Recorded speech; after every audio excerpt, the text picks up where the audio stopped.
सियाराम। लक्ष्मी नारायण भक्ति चैनल में आप सभी भक्तों का स्वागत है। आज हम श्री गीता जी के 10वें अध्याय का महात्म्य श्रवण करेंगे। श्री नारायण जी बोले, हे लक्ष्मी जी, अब 10वें अध्याय का महात्म्य कहता हूँ, तू श्रवण कर। बनारस नगर में एक धीरज नाम का ब्राह्मण रहता था।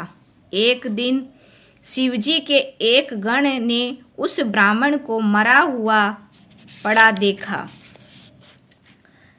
और फिर शिवजी से जाकर कहा, हे स्वामिन, इसने कौन सा पुण्य किया है जिससे भली जगह मृत्यु पाई। इसको चारों बातें भलिया बनी है। एक बनारस क्षेत्र, गंगा जी का स्नान, संतों तथा काशी विश्वनाथ जी का दर्शन, अन्न को छोड़ना, एकादशी का दिन। हे स्वामीन, इसने ऐसा क्या पुण्य किया था जिससे इसको यह गति प्राप्त हुई। शिवजी बोले, हे गण, एक दिन यह ब्राह्मण विश्वेश्वर महादेव जी के दर्शन को जा रहा था। मार्ग में धूप की गर्मी के कारण इसका दम घुटने लगा और चक्कर खाकर मंदिर के निकट गिर पड़ा। इतने में शंगड़ो नाम का गण आया। देखा तो ब्राह्मण मूर्छित पड़ा है। उसने जाकर शिवजी से कहा, हे भगवान, एक ब्राह्मण आपके दर्शन को आया था, वह मूर्छित पड़ा है। शिवजी बोले, हे शंगड़ो, इसके पिछले जन्म की कथा में कहता हूँ। एक समय कैलाश पर्वत पर पार्वती और हम बैठे हुए थे। एक हंस मेरे दर्शन को आया। वह हंस ब्रह्म का वाहन था। ब्रह्मलोक से मान सरोवर को जाता था। उस सरोवर में सुंदर कमल के फूल थे। वह हंस एक कमल को लांघने लगा। उसकी परछाई कमल पर पड़ी तो वह हंस श्याम वर्ण हो आकाश से गिर पड़ा। तब उसी समय उस मार्ग में मेरा एक गण आया। हंस को गिरा देख गण ने कहा, हे स्वामी, वह हंस आपके दर्शन को आया था, सो श्याम वर्ण होकर गिर पड़ा। गण मेरी आज्ञा से हंस को ले आया। मैंने पूछा, हे हंस, तू श्याम वर्ण क्यों हुआ। हंस ने कहा, मैं आपके दर्शनों को आ रहा था। मानसरोवर में कमल के फूल खिले हुए थे, उनको लांघ कर आया। उससे मेरी देह श्याम वर्ण हो गई और मैं आकाश से गिर पड़ा। कारण मैं नहीं जानता। यह सुन शिवजी हंसे। तब आकाशवाणी हुई, हे शंभु जी, कमलिनी से पूछो, वह कहेगी। कमलिनी ने कहा, मैं पूर्व जन्म में पद्मावती नामक अप्सरा थी। उस समय एक ब्राह्मण गंगा किनारे स्नान कर गीता जी के 10वें अध्याय का पाठ किया करता था। एक दिन इंद्र का सिंहासन हिला। तब इंद्र ने मुझे आज्ञा दी कि तू जाकर उस ब्राह्मण की तपस्या भंग कर।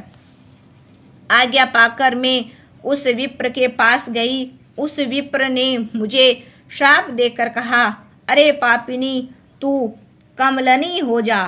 उसी समय मैं कमलनी हो गई। तभी से मैं गीता जी के 10वें अध्याय का पाठ करती हूँ। उसी से मेरा यह तेज है कि मुझको लांघने वाला काला होकर अचेत हो जाता है। हंस ने पूछा कि मेरा यह श्याम वर्ण कैसे श्वेत होवे और तूने इस कमल देह से छूटकर कैसे देवदेही पावे।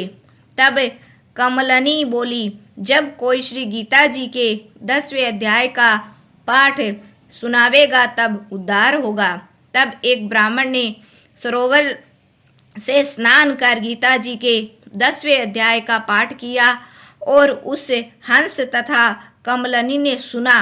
तब उनका उद्धार हुआ। श्री गीता माता की जय। बोलिए श्री कृष्णचंद्र भगवान की जय। आरती श्री गीता जी की। जय गीता माता, श्री जय गीता माता। सुख करनी दुख हरनी, तुमको जग गाता। जय गीता माता। अज्ञान मोह ममता को छिन में नाश करे। सत्य ज्ञान का मन में तू प्रकाश करी।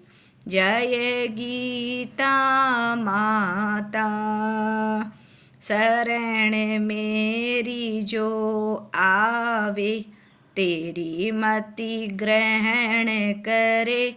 मैया तेरी मति ग्रहण करे।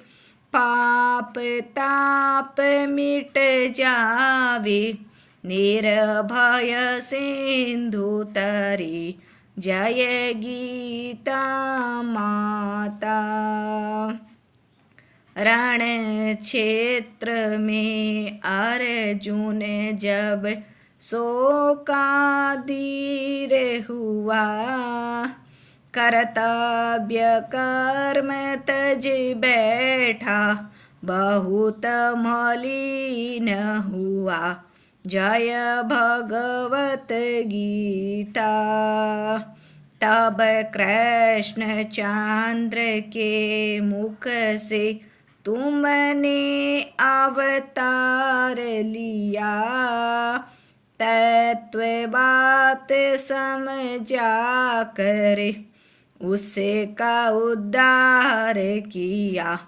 जय भगवत गीता। शरीर जन्मते मरते, आत्मा अविनाशी। मैया आत्मा विनाशी। शरीर को दुख व्यापे, आत्मा सुख राशि। जय भगवत गीता। शरीर की ममता को मन से त्याग करो।